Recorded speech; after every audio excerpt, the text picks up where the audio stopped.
दोस्तों, आपने अमृत मंथन की कथा तो सुनी ही होगी। कहते हैं एक समय देवताओं की शक्ति कम हो गई थी और असुर पूरी तरह से संसार पर हावी हो चुके थे। देवताओं ने भगवान विष्णु से प्रार्थना की, तब विष्णु ने उपाय बताया कि देवता और दैत्य मिलकर क्षीर सागर का मंथन करें। उस मंथन से अमृत निकलेगा जो देवताओं को अमर बना देगा। इसी अमृत से वे असुरों पर विजय प्राप्त कर सकेंगे। मंथन के लिए मंदरांचल पर्वत को मथानी बनाया गया और वासुकी नाग को रस्सी। लेकिन पर्वत डूबने लगा। तब भगवान विष्णु ने कश्यप का अवतार लिया और पर्वत को अपनी पीठ पर टिका कर स्थिर कर लिया। जब समुद्र मंथन शुरू हुआ तो उसमें से अद्भुत रत्न निकलने लगे। सबसे पहले निकला हलाहल विष, जिसे भगवान शिव ने अपने कंठ में धारण किया और नीलकंठ कहलाए। उसके बाद कामधेनु, ऐरावत, कल्पवृक्ष और लक्ष्मी जैसी अमूल्य धरोहर प्रकट हुई और अंत में प्रकट हुए धन्वंतरी देव, जिनके हाथ में था अमृत कलश। जैसे ही अमृत कलश प्रकट हुआ, देवता और दैत्य दोनों उस पर टूट पड़े। असुरों ने छल से अमृत छीन लिया। देवता भयभीत हो गए। तभी भगवान विष्णु ने मोहिनी का अवतार धारण किया। मोहिनी रूप में उन्होंने दैत्यों को मोहित किया और छल से अमृत देवताओं को पिला दिया। इसी बीच एक दैत्य ने मोहिनी को धोखा देकर अमृत पी लिया।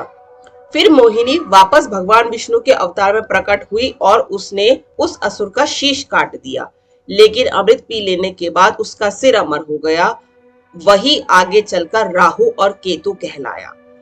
अब असली रहस्य शुरू होता है। कुछ ग्रंथों के अनुसार अमृत देवताओं ने पूरा पी लिया था, लेकिन कुछ मान्यताओं में कहा गया है कि अमृत कलश का एक भाग धरती पर छिपाया गया। कहा जाता है कि प्रयागराज, हरिद्वार, उज्जैन और नासिक में अमृत की बूंदें गिरी थी। इसी कारण इन चारों जगहों पर कुंभ मेला आयोजित किया जाता है। करोड़ों श्रद्धालु आज भी मानते हैं कि यहाँ स्नान करने से अमृत का पुण्य मिलता है। आधुनिक दृष्टि से देखा जाए तो यह प्रश्न उठता है, क्या सचमुच अमृत कोई दिव्य रस था या यह सिर्फ अमृतत्व का प्रतीक था?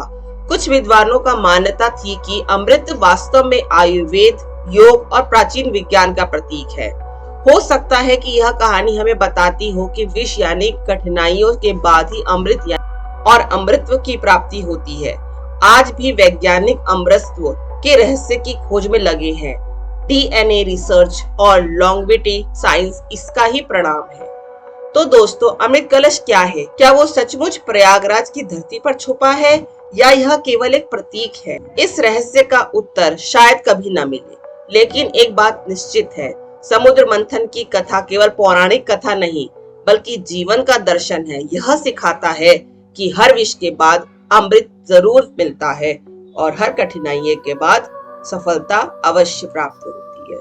जय श्री हरि।